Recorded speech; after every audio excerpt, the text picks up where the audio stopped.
మల్కాజిగిరి నియోజకవర్గం వైపు మనం చూద్దాం. స్టేట్ క్యాపిటల్ రీజియన్లో ఉన్న మల్కాజిగిరి నియోజకవర్గం సెంట్రల్ తెలంగాణలో ఉంది.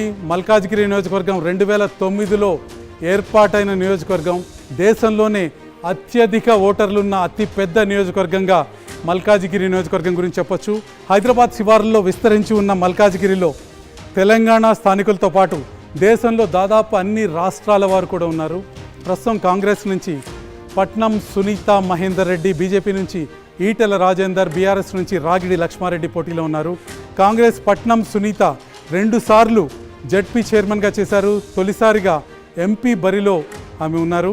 ఇక బీజేపీ ఈటెల రాజేందర్ తెలంగాణ ఉద్యమ నేపథ్యం ఉన్న నేత, ఎమ్మెల్యేగా మంత్రిగా పనిచేశారు. బీఆర్ఎస్ రాగిడి లక్ష్మారెడ్డి తొలిసారిగా ఎంపీ ఎన్నికల బరిలోకి దిగారు.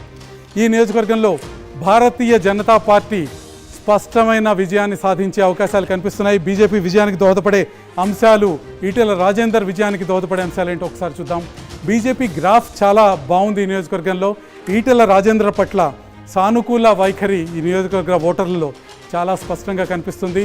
బీసీ ఓట్ బ్యాంకు ప్లస్ పాయింట్గా మారింది ఈటెల రాజేందర్కి. ఇక బీఆర్ఎస్ అభ్యర్థి రాగిడి లక్ష్మారెడ్డి ప్రచారంలో దూకుడు కనిపించడం లేదు, బాగా వెనకబడినట్టు కనిపిస్తున్నారు.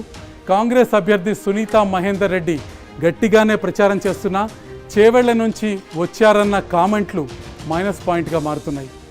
మినీ ఇండియాగా పిలిచే మల్కాజిగిరిలో తెలంగాణేతరులు పెద్ద సంఖ్యలో బీజేపీ పట్ల సానుకూలంగా ఉన్నారు. బలహీనపడిన బీఆర్ఎస్ నేతలు శ్రేణులను ఈటెల ఒక వ్యూహం ప్రకారం అనుకూలంగా మలుచుకుంటున్నారు. కాబట్టి మల్కాజిగిరి నియోజకవర్గంలో భారతీయ జనతా పార్టీ విజయం ఖాయంగా కనిపిస్తుంది.